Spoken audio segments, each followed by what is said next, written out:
ఏంటి ఇప్పటికి ఇంత యాక్టివ్ ఉండడానికి కారణం అంటే డెఫినెట్గా మీరు అప్పటి మా అమ్మ వాళ్ళు పెట్టిన ఫుడ్డే అని చెప్తారు. అవును. ఏం తినేవాళ్ళు అసలు మీరు అప్పట్లో? మేము పొద్దున పూట చద్దన్నం తినేవాళ్ళం అమ్మ. చద్దన్నం అంటే రాత్రి వండింది ఇత్తడి గిన్నెల్లో ఉండేవాళ్ళు కదా అప్పుడు. చక్కగా ఇత్తడి గిన్నెల్లో వండిన అన్నం ఉంటే దాంట్లో చక్కగా ఆవకాయో గోంగూర పచ్చడో చింతకాయో వేసుకుని ఇంత నెయ్యి వేసుకుని, ఇంకా గోంగూర పచ్చడి అయితే మాత్రం తప్పనిసరిగా వెన్న ఉండేది, అంటే మాకు పాడి ఉండేది. ఇంత వెన్న వేసుకుని తిని కాస్త పెరుగు వేసుకుని తిని బయలుదేరేవాళ్ళం పొద్దున పూట. పెరుగన్నం తింటే కానీ ఇంట్లోంచి బయటకు వచ్చేవాళ్ళం కాదు. పాలు తాగే అలవాట్లేదు అప్పటికి ఇప్పటికీ కూడా. నేను ఎప్పుడు నవ్వుతూ అంటూ ఉంటాను, పాలు ఎందుకు తాగరంటే పాడిలో పుట్టి పెరిగాం కదా మాకు అందుకని పాలు. ఇంటి నిండా పాలు పెరుగు బాగా ఉండేవి. పెరుగు కూడా నేను కొద్దిగా వేసుకునేదాన్ని, మాకు సుష్టుగా ఉన్నా సరే. అయితే ఒక్క పొద్దున్న చద్దన్నంలో మాత్రమే మాకు పెరిగేసేవాళ్ళు. రాత్రికి ఎట్టి పరిస్థితుల్లో మజ్జిగ. మధ్యాహ్నం కూడా నాన్నగారు చూడకుండా కొంచెం పెరిగేసుకోవడమే తప్ప నాన్నగారు పెరిగేసుకోవడానికి ఒప్పుకోరు. కారణం ఏంటంటే పెరుగు యాజ్ ఇట్ ఈజ్ అనారోగ్యం. అందుకని మజ్జిగ చేసి కవ్వంతో చిలగొట్టిన మజ్జిగ, అంటే సాధారణంగా వెన్న తీసేవాళ్ళు బాగా ఉండేది కనుక ఏ కారణంగాన వెన్న తీయకపోయినా మజ్జిగ చిలక కొట్టినటువంటి మజ్జిగతోనే తినే అలవాటు అనమాట. అంచేత పొద్దున మాత్రమే చద్దనానికి మాకు పెరుగు. ఇప్పుడు చద్దన్నాలు ఎక్కడివి అసలు?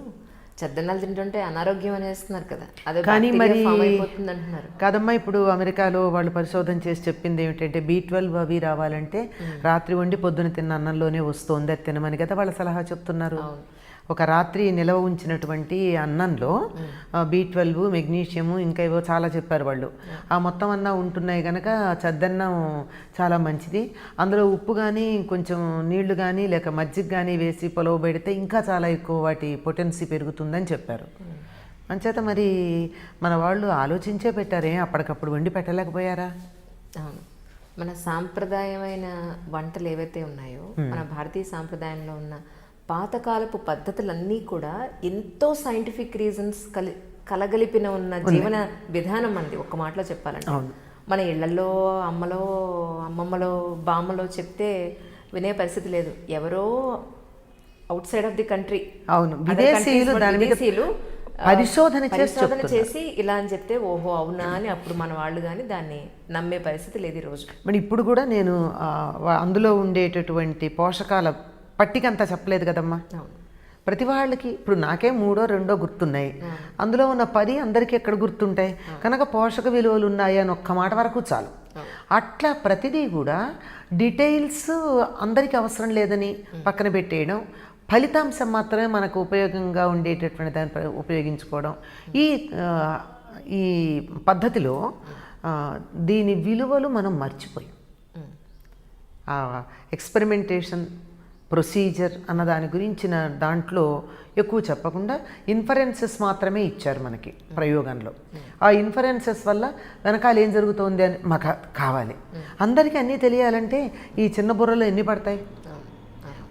ఒక వైద్యుడు ఇల్లు కట్టలేడు, ఒక ఇంజనీరు మందులు ఇవ్వలేడు. నాకు అది తెలియాలి ఇది తెలియాలంటే రెండూ చేయకుండా ఉభయభ్రష్టత్వం అవుతుంది. అందువల్ల ఒక రంగంలో నిష్ణాతులైన వాళ్ళు చెప్పినటువంటి దాన్ని మనం ఎంత గుడ్డిగా నమ్ముతున్నాం. మందిస్తే ఆ మందులో ఉన్నటువంటి కాంపోజిషన్ తెలుసుకోకుండా వేసుకుంటున్నామా లేదా? వైద్యుడు చెప్పినప్పుడు ఆయన ఏదో చదువుకున్నాడు అనేటువంటి నమ్మకంతో ఆ విధంగా వాళ్ళు అందరికీ ఈ విషయాలన్నీ చెప్పేసి వాళ్ళ బుర్రలన్నీ నింపేయాల్సిన పనేముందిలే అని చెప్పి ఇలా చెయ్యండి అన్నారు. పాటించిన వాళ్ళు బాగుపడ్డారో, నష్టపోయిన వాళ్ళైతే ఎవరు లేరు కదా. అదే ఈ ఆధ్యాత్మికంగా ఎన్నాళ్ళ నుంచి చెప్తున్నారు ఇలాగా ప్రజలందరికీ కూడా, కానీ లేకపోతే టీవీ ఛానల్స్లో? ఆధ్యాత్మికంగా చెప్పడం అనేది టీవీ ఛానల్స్లో చెప్పడం 2007-8 అప్పుడు మొదలైనట్టుంది. అంటే ఆల్మోస్ట్ ఇప్పుడు మొట్టమొదట మనకి ఆధ్యాత్మిక ఛానల్ భక్తి ఛానల్ వచ్చింది, అప్పుడే సంస్కృతి అనేది ఒకటి వచ్చింది అప్పుడు. కానీ అంతకుముందే నేను దూరదర్శన్లో కొన్ని చెప్పున్నా. ఇలా ఛానల్స్ ద్వారా చెప్పేది ఇప్పుడు మొదలైనా అంతకుముందు ఆకాశవాణిలో చెప్పాను. ఇప్పుడు 73, 74 నుంచి నేను ఆకాశవాణిలో ప్రసంగాలు, కొన్ని సాహిత్య ప్రసంగాలు, సామాజిక అంశాల మీద ప్రసంగాలు, అతి కొద్దిగా ఆధ్యాత్మిక అంటే ఇంత చిన్నపిల్ల ఆధ్యాత్మికంగా ఏం చెప్తుంది అనే ఒక చిన్న సందేహం ఉంటుంది కదా. అంచేత అలా విజయవాడ రేడియో స్టేషన్ నుంచి, ఆ తర్వాత హైదరాబాద్ రేడియో స్టేషన్ నుంచి కూడా చాలా చెప్పాను. అయితే వీటన్నిటికన్నా కూడా ప్రధానంగా ఆధ్యాత్మికమైనటువంటి విషయాల గురించి మాట్లాడడం అన్నది మా గురువుగారి పర్యవేక్షణలో, మా గురు పూజల్లో నేను ప్రారంభించుకోవడం జరిగింది. అంటే అది ఎప్పుడంటే 1971 ప్రాంతం నుంచి, అంటే నాకు 21 ఏళ్ళు ఉన్నప్పటి నుంచి ఆధ్యాత్మిక విషయాలని ప్రస్తావించుకుంటూ ఉండడం, ఆ సభల్లో పాల్గొంటూ ఉండడం. ఎందుకంటే ఒక మంచి ఉపాధ్యాయుడు ప్రేరణ ఇస్తాడు. సామాన్యమైన ఉపాధ్యాయుడు పాఠాలు చెప్పచ్చు, కొంచెం సంతోషం కలిగించవచ్చు, జ్ఞానాన్ని ఇవ్వచ్చు.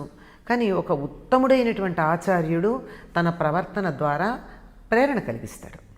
ఆ ప్రేరణ కారణంగా ఆయన చెప్తున్నటువంటి వాటికి మేము అలా సమ్మోహితులమైపోయి, అసలు తన్మయత్వంలో ఉండిపోయి, ఆ విధంగా మేము ఎప్పుడైనా ఒక విషయాన్ని అర్థం చేసుకోగలమా, అర్థం చేసుకుని మేము అవగాహన చేసుకుంటామా, అవగాహన చేసుకుని ఆచరణలో పెట్టగలమా, ఆచరణలో పెట్టింది ఇతరులకి చెప్పగలమా అన్నటువంటి తపన ఉండేది.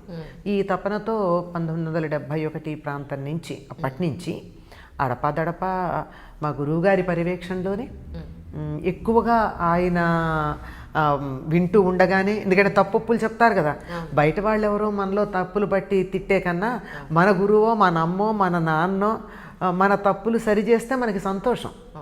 వాళ్ళు బాగుపడాలని తప్పులు సరిచేస్తారు తప్ప మన్ని ఎద్దేవా చేయడానికో, మన్ని అవమానపరచడానికో చేయరు కదా.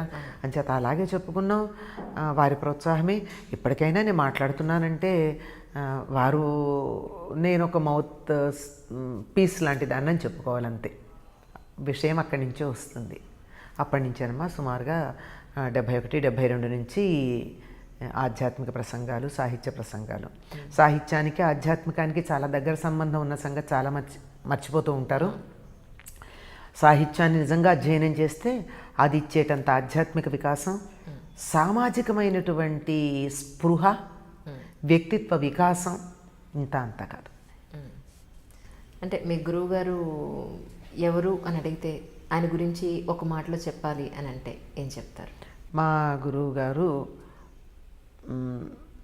ఆయన పేరు చెప్పాలి అంటే కులపతి ఎక్కిరాల కృష్ణమాచార్యులు గారు. ప్రపంచవ్యాప్తంగా ఆయనకి మాస్టర్ ఈకే అన్న పేరుతో ప్రఖ్యాతి పొందారు. వరల్డ్ టీచర్ ట్రస్ట్ అనే పేరుతో ఒక ఆధ్యాత్మిక సంస్థను నెలకొల్పారు. ఈ వరల్డ్ టీచర్ ట్రస్ట్ అనే ఆధ్యాత్మిక సంస్థలో మెంబర్షిప్ కానీ, డబ్బు కట్టడాలు కానీ లేవు. నేను స్వచ్ఛందంగా ఆధ్యాత్మిక ప్రగతి కోసం కృషి చేస్తాను అనుకున్న వాళ్ళందరూ అందులో సభ్యుల కిందే ఉంటారు. ఇప్పుడు తరచుగా సమావేశాలు జరుగుతూనే ఉంటాయి. ఆ సమావేశాల్లో ఎవరైనా పాల్గొనవచ్చు. ఒక్కసారి పాల్గొని ప్రేయర్లో ఒక్కసారి భాగస్వామ్యం తీసుకున్నారు అంటే ఇనీషియేషన్ అయినట్టే కనుక చక్కగా అనుసరించవచ్చు. ఈ సంస్థకి సంబంధించినటువంటి శాఖలు ప్రపంచవ్యాప్తంగా అనేక దేశాలలో ఉన్నాయి.